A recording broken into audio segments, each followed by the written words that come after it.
एकठांय येवपाक शकतले काय कितें हय तांकां जुळत ना न्ही? एकठांय ते येवपाक शकता प्रोवायडेड तांणी स्वताचे एक आपले हे ठरोवचें पडटलें, आपलो अजेंडा ठरोवचो पडटलो. तांकां खंयच्याच तरेन एकामेकाचे हेवे दावे इगोस आनी हें दवरुपाक मेळचें ना. एकठांय जर ते येता म्हाका दिसता की तांचो वोट शेअर आसा ते हाज्या परस कितलोच वाडपाक शकता. आनी हातूंत BJP सारख्या जे आतां सध्या सत्ताधारी पक्ष आसा ताका डिफेन्सीव हाजेर वचचें पडटलें. फक्त अग्रेशन जाय आनी सिन्सिरिटी जाय. अलायन्स कित्याक जावचें ना अशें हांव म्हणटा ठामपणे. कारण अलायन्स जावपाक दोन गजाल जाय. एक म्हणजे एक विधान आणि एक प्रधान. विधान म्हणजे common agenda. When you are no longer what is say on the same pitch. उदाहरण दिता, आज गोवन किंवा नॉन गोवन अशा विशयाचेर आरजीक कितें दिसता आनी काँग्रेसाक कितें दिसता.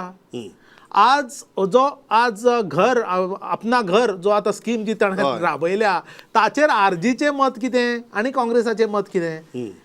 गोवा फॉर गोवन्स हाचेर तिनूय पक्षाचें मत कितें. एनवायरमेंटाच्या विशयाचेर तिनूय पक्षांची मतां कितें. जर तुमची जर ती कॉमनॅलिटीच जर ना, फक्त बीजेपी घरोवपाक जाय म्हणून alliance जावपाक शकना. अलायन्स जायना. बरें. तुमकां लोकांक एक अजेंडा दिवचो पडटलो. तो अजेंडा तुमचे कडेन ना. The request, Cleophas Bhai, it's a very interesting thing. When I spoke to all the leaders, even on the counting day, their request was very simple. We are ready, we are open. Congress just doesn't talk to us till last moment. That was their problem. Ego of Congress is very, very All damaging the for leaders them. on the Absolutely. panel were saying only one thing: we have no problem, we are ready to talk, but Congress doesn't talk to us till last moment. See, that is what I told you just Yeah. now. That in Congress looks like there are two parties. Yeah. ते आमकां दिसतालें की legislature party म्हणटा फक्त anti defection law लागता म्हणून.